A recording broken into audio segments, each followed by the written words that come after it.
It started small. A hum. A persistent, low-frequency thrum that seemed to emanate from the very walls of my apartment building, through the floorboards, into my bones. It wasn't loud, not in the way a jackhammer is loud, but it was there star. Always. A constant, dull pressure behind my ears, a vibration in my teeth. The city was a symphony of these unseen, unheard noises, a constant assault on the quiet I craved. I'd tried everything. Noise-cancelling headphones, white noise machines, even moving apartments, though that was a temporary fix at best. The hum followed me. It was the background radiation of modern life, and I was particularly sensitive to it.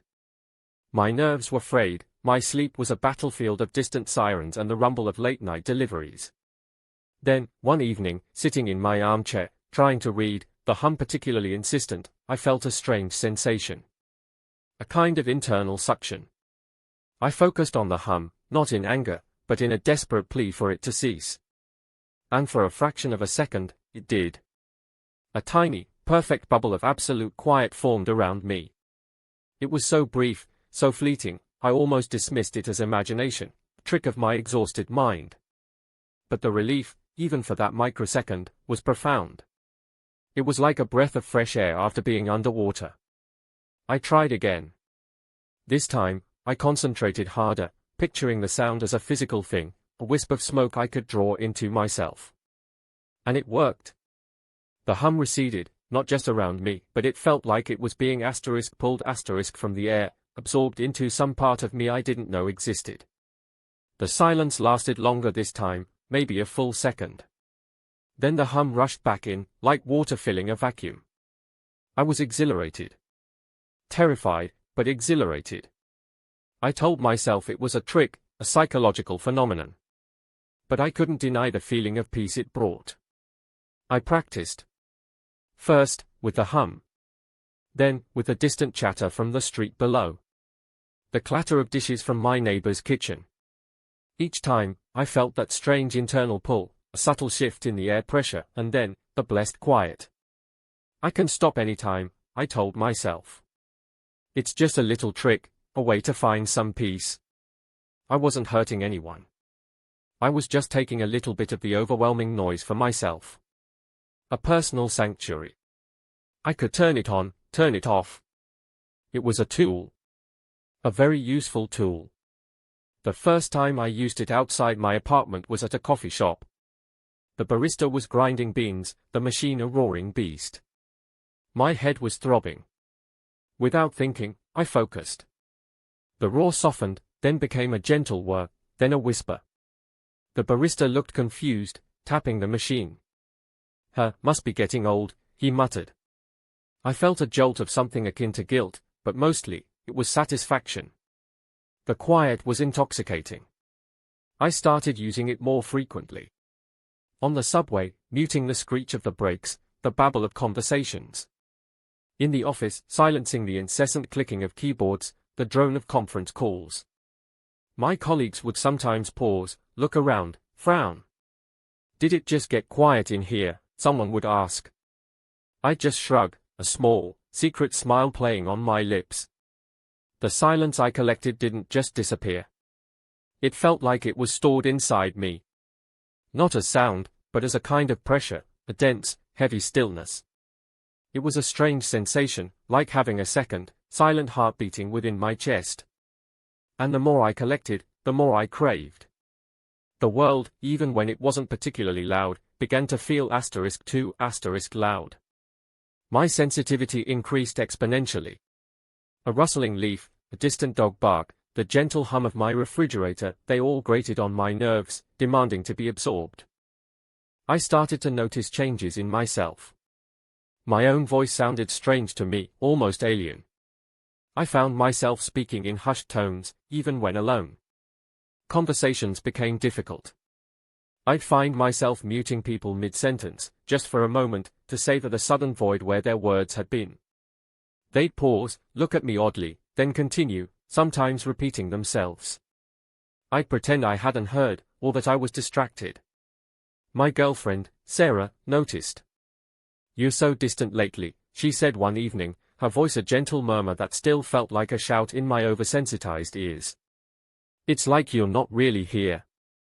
I wanted to tell her, to explain this strange power, this growing hunger.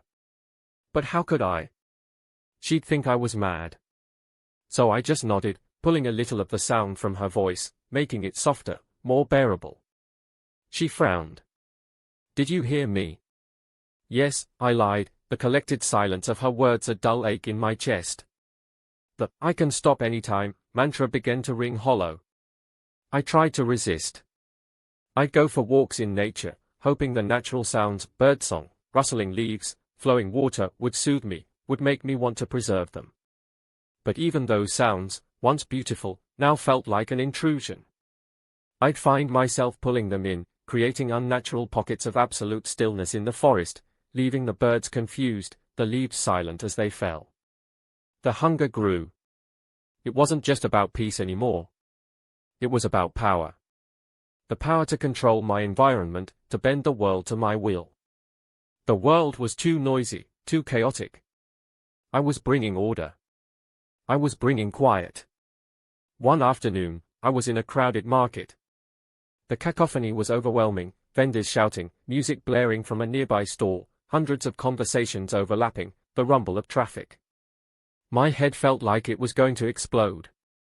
I closed my eyes, focused, and let go.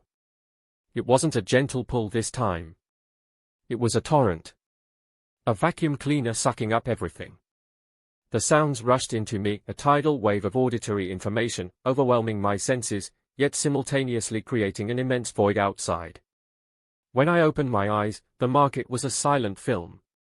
People moved, their mouths opened and closed, but no sound emerged. The music stall was still playing, but the speakers were dead. A child cried, tears streaming down its face, but its wails were utterly inaudible. Panic seized me. This wasn't what I wanted. This was too much. I tried to push the sound back out, to release it. But it was stuck. It was part of me now. The collected silence within me was a roaring, chaotic storm, a cacophony of all the sounds I had ever absorbed, but it was all internal, a meaningless jumble. Outside, the world remained utterly, terrifyingly silent. People were looking around, confused, then alarmed. Some were shouting, but no sound came out. Others were gesturing wildly. A woman dropped a basket of fruit, and it hit the ground with no thud. The silence was absolute, oppressive. It pressed down on everything, a heavy blanket. That was the moment. The moment I realized I wasn't just a person who could create silence. I was the silence. I was the monster. I had become the void, the consumer of the world's voice. I had sought peace, and I had become its terrifying, all-encompassing opposite. I fled the market, running through streets that were now eerily quiet. Cars moved, but their engines were silent. Horns blared, but no sound. People spoke, but their words were lost. I was a ghost in a silent world, and I was the one who had made it so. I tried to live with it. I went home, locked myself in. The silence in my apartment was profound, absolute. I could hear my own heartbeat, the rush of blood in my ears, but nothing else. No hum. No neighbors. Nothing. The silence I had collected within me was a constant, internal roar, distorted echo chamber of every sound I had ever taken. It was a maddening, meaningless noise that only I could hear, a punishment for my greed. I tried to communicate. I wrote notes to Sarah, explaining, begging for forgiveness. But she couldn't understand. She saw my frantic gestures, my silent pleas, and her eyes filled with fear, then pity.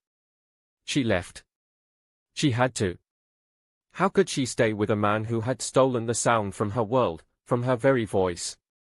The world adapted, in its own way. People learned to communicate through gestures, through writing. But the joy, the spontaneity, the music, the laughter, it was all gone. Replaced by a profound, unsettling quiet. And I was the cause. I walk among them now, a silent phantom. I see their mouths move, their expressions shift, but I hear nothing. I am deaf to the present, only filled with the echoes of the past, the internal cacophony of all the sounds I have stolen. The birds still open their beaks, but no song emerges. The wind still blows, but it makes no sound.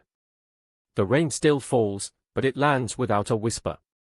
I told myself I could stop any time. I truly believed it. I thought I was just taking a little bit of peace for myself. But the hunger grew, insatiable, until there was nothing left to take. By the time I wanted to stop, by the time I understood the horror of what I was doing, it was too late. I was already the monster. I am the silence.